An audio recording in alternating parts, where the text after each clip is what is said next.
When King Xerxes launched his invasion of Greece in 480 BCE, the world had never seen anything like it. Ancient sources claim millions marched, but even modern estimates reveal a force of staggering size. The Persian Empire drew soldiers from 3 continents, dozens of cultures, languages, and fighting styles, all under one banner. This was more than an army.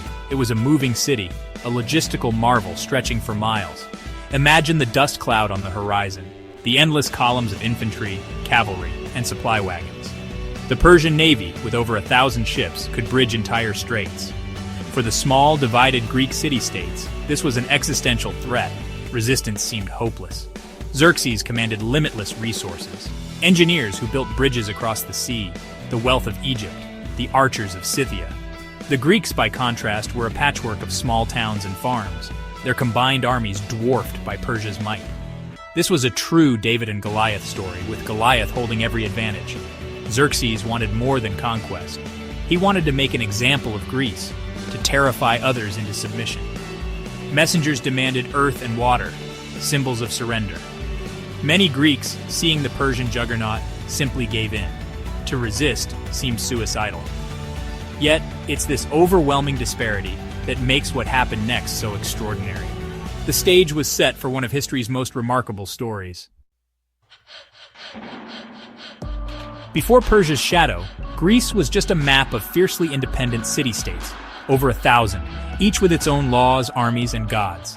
Athens and Sparta, the 2 giants, were opposites. Athens, a democracy of thinkers and traders; Sparta, a militaristic society built for war. Their rivalry shaped Greek politics, but they weren't alone. Corinth, Thebes, and others constantly vied for power. Alliances shifted with the wind. War was the norm, not the exception. Loyalty was to one's own polis, not to any larger Greek identity. When rumors of Persian invasion spread, unity was the last thing on anyone's mind. Some city-states saw opportunity in chaos. Others considered surrender or even collaboration with Persia. The idea of Greeks fighting side by side was almost unthinkable. Centuries of distrust and competition made true unity seem impossible. Only a threat of unimaginable scale could force these rivals to reconsider. As Persian armies advanced, the Greeks faced a choice: remain divided and fall, or attempt the impossible, stand together. The seeds of unity were sown not by friendship, but by fear. The Persian threat would soon force enemies to become allies. The sheer scale of the Persian threat changed everything. Suddenly, old rivalries seemed trivial. This was a fight for survival, not territory. Xerxes aimed to erase Greek freedom and culture, not just win a war. For the first time, leaders from Athens, Sparta, and beyond began to see themselves as Hellenes, Greeks united by language, gods, and a love of liberty. The Persian demand for earth and water was an insult to everything they valued. Desperation forced a radical shift. Athenians and Spartans, once bitter enemies, now had to trust each other. Suspicion lingered, but the alternative was annihilation. Some states still argued for surrender, others for isolation. But a core group, led by Athens and Sparta, pushed for unity. They framed the conflict as a battle for the soul of Greece. The looming Persian horde made the unthinkable possible, a coalition of rivals, fighting as one. It was a fragile alliance, born of necessity, but it would change history. The Greeks prepared to meet the storm together. In 481 BCE, Greek leaders met at the Isthmus of Corinth and did the unthinkable. They formed the Hellenic League, a mutual defense pact. For the first time, city-states agreed to end their wars and pool their armies against a common enemy. Athens and Sparta led the way, with Sparta given overall command for its unmatched military reputation. This was both a practical and political move, easing fears of Athenian dominance. Not all Greeks joined. Thebes hesitated, Argos stayed neutral, and many northern states had already submitted to Persia. The League was a coalition of the willing, outnumbered but determined. It created a unified command and strategy. Spartans would anchor the land defense, Athenians would control the seas. The alliance was imperfect, but it was a diplomatic masterstroke. For the first time, Greeks planned together, using their unique strengths. Spartan discipline and Athenian innovation became the backbone of resistance. Against overwhelming odds, the Greeks prepared to defend their homeland. The fate of Greece now rested on this fragile union. 10 years before Xerxes, Persia tried to crush Athens at Marathon. The Athenians, abandoned by Sparta and outnumbered, faced the Persians alone.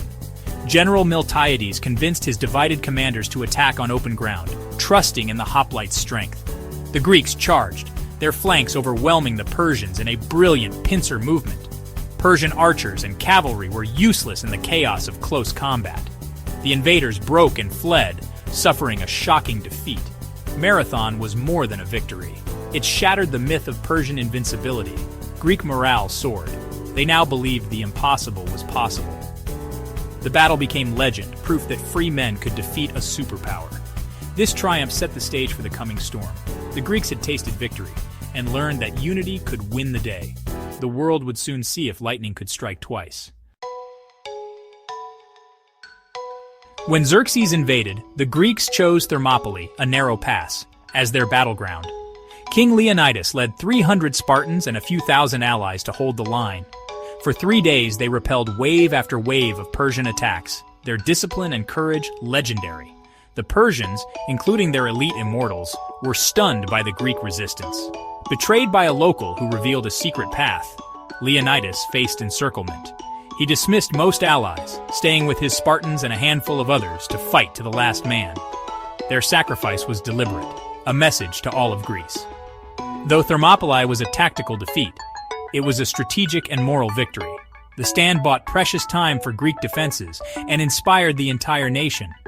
The story of the 300 became a rallying cry for freedom. Their courage electrified Greece, proving the price they were willing to pay. The Persians had won the pass but lost the psychological war. The legend of Thermopylae would echo through history. With Thermopylae lost, Athens burned, and hope fading, Themistocles of Athens gambled everything on a naval battle. Years earlier, he'd convinced Athens to build a massive fleet. Now, it was Greece's last hope. Themistocles lured the Persian navy into the narrow straits of Salamis with a clever deception. Xerxes, overconfident, sailed his fleet into the trap, expecting an easy victory. In the cramped waters, Persian numbers became a liability. Their ships collided, unable to maneuver. Greek triremes, smaller and faster, rammed and boarded the enemy, turning the battle into chaos. From his throne, Xerxes watched his navy crumble. By day's end, the Greeks had won a stunning victory. Salamis shattered Persian naval power and forced Xerxes to retreat, leaving his army stranded. The tide of war had turned. Greek unity and strategy had overcome impossible odds. The Battle of Salamis became the turning point of the conflict. The Persian threat was broken at sea. The Greeks had seized their moment. The Persian Wars transformed the Greeks from rivals into something new, a people united by shared struggle. Before, identity was local, Athenian, Spartan, Corinthian. Now, Greek meant something more. Fighting side by side against Persia forged a powerful sense of collective identity. The war became a clash of freedom versus tyranny, West versus East.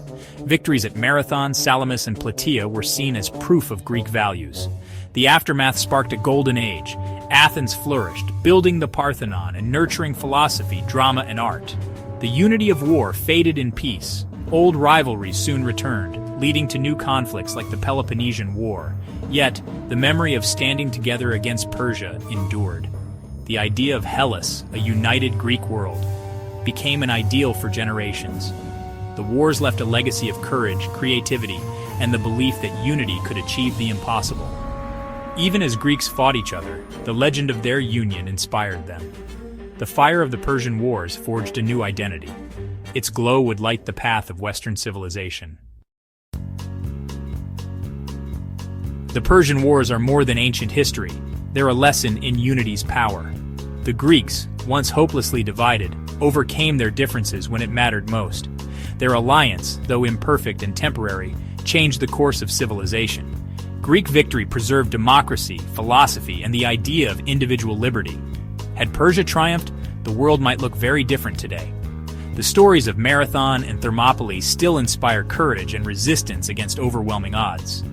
In a world often divided, the Hellenic League reminds us, unity in crisis can achieve the extraordinary. The Greeks showed that shared purpose can overcome even the greatest threats. Their imperfect alliance saved their world and shaped ours. There are always more stories to tell and more lessons to learn from the past.